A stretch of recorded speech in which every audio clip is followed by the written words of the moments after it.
Journalists in Cameroon continue to mount pressure on authorities to establish the mystery, to demystify the mystery behind the whereabouts of Samuel Wazizi. The journalist of CMTV Boya was announced dead by some media organs and later the Cameroon Journalist Trade Union. But his lawyer says that he is awaiting an official statement from authorities. We shall be bringing you details in this newscast and find out why refugees in the economic capital Dwala stormed the office of the United Nations High Commission for Refugees in protest. Those are top stories. Good evening and thanks for joining us. You're watching the Primetime Newscast on STV. Just as we told you in the headlines, journalists in Cameroon are mounting pressure on authorities to demystify the mystery surrounding the whereabouts of a journalist in Boya, Samuel Wazizi. The journalist of CMTV Boya was announced dead by some media organs and later the Cameroon Journalist Trade Union. But his lawyer says that he is awaiting an official statement from authorities before confirming the news. Details in this report. After a Dwala-based media outlet, Equinox Television, released the bombshell Tuesday, the president of the Cameroon Journalist Trade Union has corroborated news of the death of Samuel Wazizi 300 days after his arrest and mysterious disappearance. Denis Kwebo said the CMTV Pidgin News broadcaster died at the Yaoundé Military Hospital, where he was transferred after months of torture. Nous nous souvenons donc de la façon cavalière avec laquelle avait été enlevé de sa celle de police. We recall the brutal manner in which he was taken from his police cell, and no communication has been made for more than 200 days. We were told by our canal that he was tortured and has probably died from it. Il est donc fort probable que Wazizi soit décédé des suites de torture. But the lead counsel for the journalist is still uncertain about the recent development. I have not had any official confirmation that Samuel is dead, and until I get that kind of conclusive information, I cannot make any reaction to that. Samuel Ajeka Abuwe was picked up by elements of the Munya District Police Station on August 2, 2019, accused directly of promoting separatist propaganda and giving out his farm as their base, allegations he denied. Police will later tell his lawyers that soldiers of the 21st Motorized Infantry Battalion in Boya took him away from his cell, and the Southwest Administration was closely following the matter. He has since been held incommunicado and has never appeared in court. All attempts by his family members, lawyers and colleagues to show proof of his existence have been futile. This has been compounded by the rejection of 3 habeas corpus applications by judges. I filed some submissions yesterday, but we were not served up till while we got into court. So we were served by the court with the process midway into the proceedings. And for that reason, we urged the court to give us an adjournment for us to enable us to reply to the submissions. Journalists have condemned his mysterious disappearance and are mounting pressure on regional authorities who have since maintained sealed lips. In Cameroon, the law says when you detain somebody for 48 hours, you should bring him forth for the public to see him. To keep Samuel Wazizi for 10 months is an aberration. It is unfortunate. And his colleagues and journalism structures are brazen up to demystify the mystery before the case reopens in court on June 9, 2020. And now several political actors have been reacting to this affair, which is still clouded. And journalists are trying to demystify what could have happened to the journalist based in Dwala. The Cameroon Renaissance Movement has expressed consternation over the death of Samuel Abuwe Ajeka due to what the party describes as arbitrary arrest and subsequent torture and cruel treatment meted on him, which allegedly caused his death. The party has called on authorities to identify those involved in the act, judge them and prosecute them for violating the laws of the country. The party also decries the inhumane treatment meted on its members, with 15 of them still undergoing arbitrary detention in prisons in Cameroon. Now let's talk the coronavirus. Public Health Minister Dr. Manauda Malashi has announced the arrival of 100,000 COVID-19 test kits and 45,000 molecular kits for community testing. The testing program, which has been slated for the 5th of June 2020. The development comes on the heels of frightening increase of COVID-19 cases in Cameroon. Details with Josephine Binzi. The 5th of June is a supposed date which has been put in place by the Minister of Health, Manauda Malashi, on how to run tests to track and diagnose infected COVID-19 persons. Crossing the red line with more than 6,000 cases, the recently inaugurated Riasa site with a 350 capacity has yesterday welcomed the very first patient. Thus, Public Health Boss has proposed to the Prime Minister, Head of Government, Joseph Diongute, on the construction of 5 health districts in Dwala and 2 in Yaoundé to treat solely COVID-19 patients. The massive diagnosis will equally take place at the Palais de Sport and other health districts in all 10 regions. The motivation behind this is due to the fact that government has just received 100 antigen rapid tests and 45,000 molecular tests for the entire national territory that comprises tracking, testing and treatment.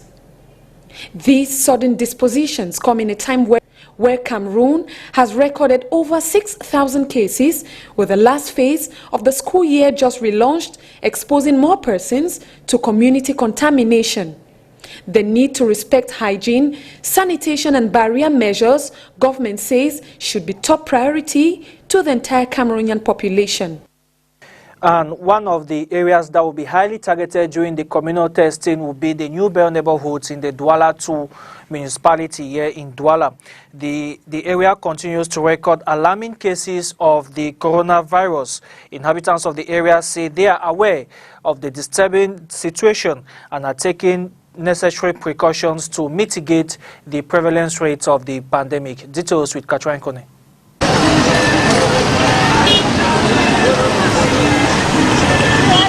New Bell neighborhoods in the Dwala 2 municipality is being described as an epic center of the coronavirus pandemic due to its dense population and laxity on the parts of the inhabitants in respecting the barrier measures. Opting to know if the inhabitants are aware of the increasing number of coronavirus cases in the neighborhood, they say, what I know is New Bell is more contaminated, but people are not taking it serious because they go out every morning to hustle, so they forget that the pandemic is existing. It's available.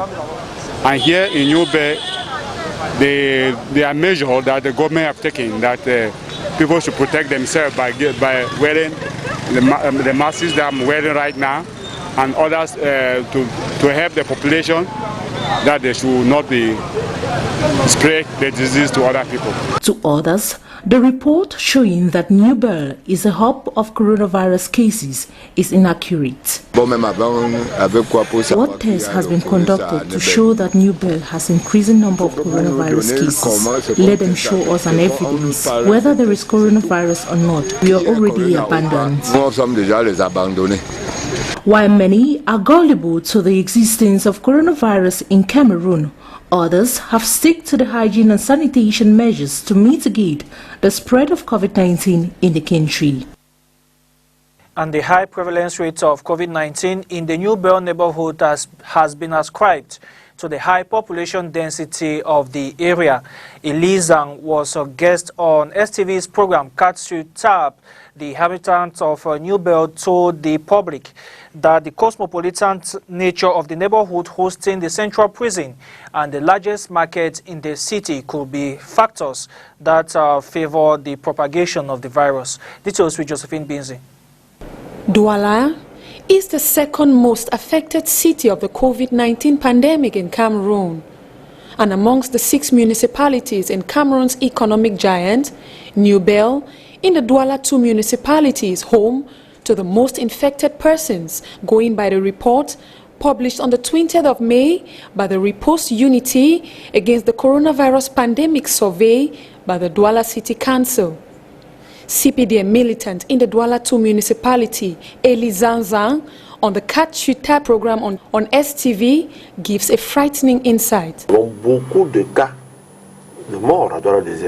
In New Bel, actually, Bamilekes, Bassas, as well as Anglophones cohabit in this zone, and as time went on, the COVID-19 propagation is gaining its balance here.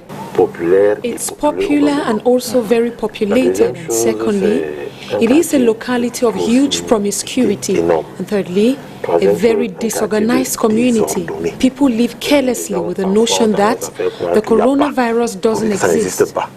Here in the New Bel locality is found the central prison in Dwala and also various markets like the famous Marché Central, and the increasing need to make a living is not favoring those who try to respect barrier measures adopted by government. People are trying the best they can to respect the social distancing measure, but it's not possible in a locality where people leave their homes every morning to have something to eat. You have Marché Central, Kululu, part of Mbopi, and Marché Non Glacé, where people come to buy and sell. So it's very difficult for residents in the New Bel locality to respect barrier measures fully. The contaminated cases is a disturbing issue to authorities as all neighborhoods are touched by the COVID-19 pandemic. Refugees in Dwala have stormed the office of the United Nations High Commission for Refugees, demanding their rights to funds allocated by the head office in Geneva as palliative to the COVID-19 pandemic. Katrin Kone tells us in the upcoming report that the disgruntled refugees are frowning over the timid amount given to them compared to other countries, and they are raising fears of embezzlement. Her report. Disgruntled refugees in the city of Dwala stormed the United Nations High Commission for Refugees in Bonapriso, demanding their right to funds allocated to them by Geneva, UN High Commission of Switzerland, in order to address their health needs prompted by the coronavirus. We are here to reclaim our rights. The COVID-19 assistance given to us by the United Nations to curb the spread of coronavirus. That is what we are trying to get in front of the office of the High Commissioner for Refugees in Dwala. Concerning the amounts, we were informed that each family will receive just 10,000 francs. Reasons why we came to the United Nations High Commissioner's office in order for us to be clarified on the message they sent. The vexed protesters revealed their assistance to bar the spread of COVID-19 has been tampered by the Cameroonian government. In other countries harboring refugees, they receive 170,000 francs per family. But here in Dwala, they are talking of 10,000 francs per family, which means one person in a family is entitled to 10,000 francs. We want 170,000 francs like what other countries are doing.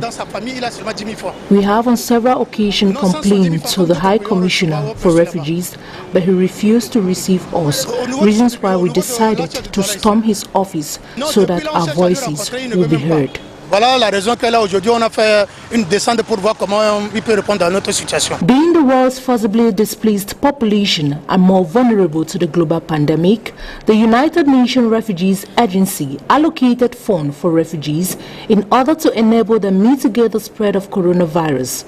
The said fund is said to have been distributed to other countries, but the situation in Cameroon remains a nightmare as authorities in charge are yet to respond to the plight of the people. Secondary school officials in the Littoral region have been schooled on preventive methods against the coronavirus. This was at a forum initiated by the United Nations Children Emergency Fund UNICEF to wipe out COVID-19 from the school milieu. The officials were taught on how to wash their hands, use hydroalcoholic solutions, disinfection of surfaces and waste management techniques. Analysis of COVID-19 data was also on the menu.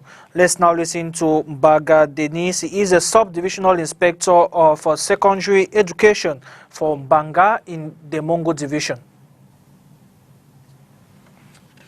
Last Monday, the government has decided to open back our schools, and now is an opportunity to reinforce the strength, the knowledge of all the responsible of basic education to manage any suspected cases in their schools.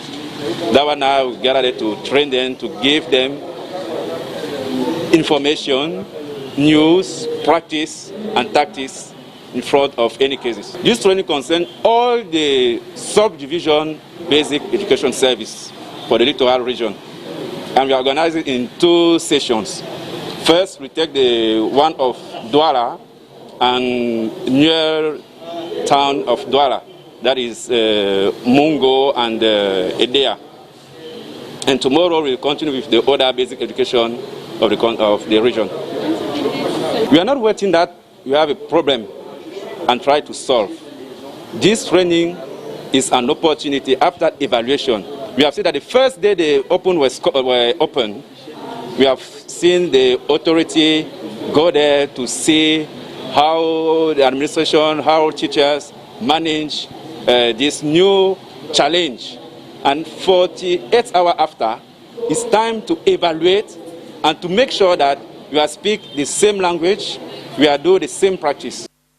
Now, 2 Cameroonians have suffered severe injuries following brutal clashes between Cameroon and Nigerian nationals in the United Arab Emirates.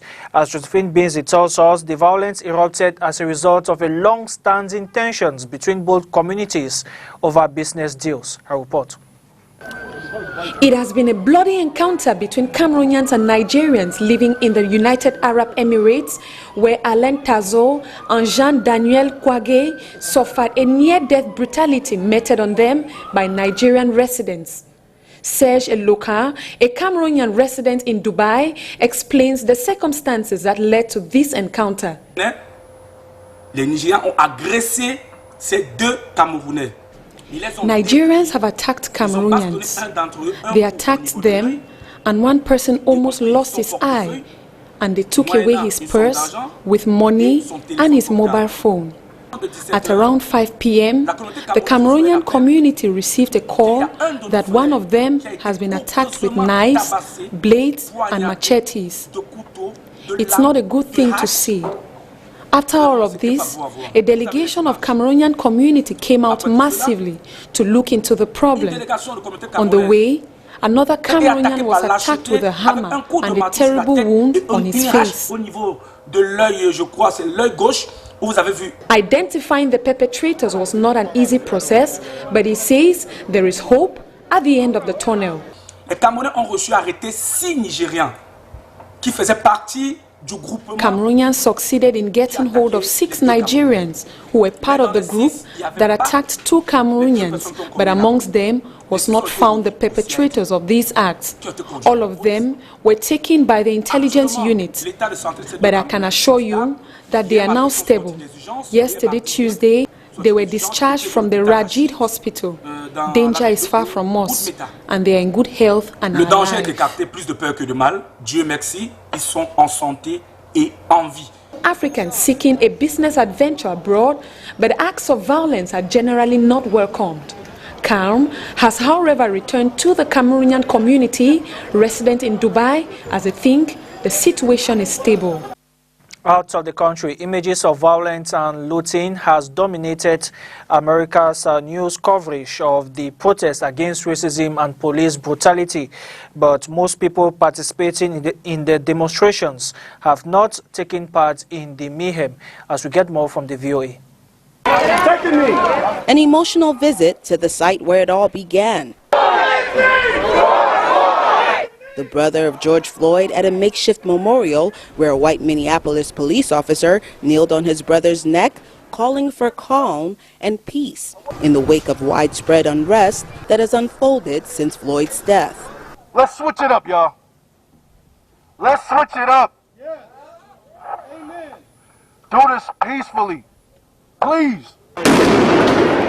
With U.S. cities in flames following the most widespread protest over police brutality and racism in decades, demonstrators worry their calls for justice are being drowned out by the violence. George Floyd was killed like an animal, and we're tired. This is the norm. This is not something that's new. It's actually something that's been going on. It's been happening. And we're here just to say that we're tired of this. The rallies are made up mainly of peaceful demonstrators who greatly outnumber those who want to instigate violence. Yet a number of protests have descended into chaos, usually after sunset, with looting and vandalism.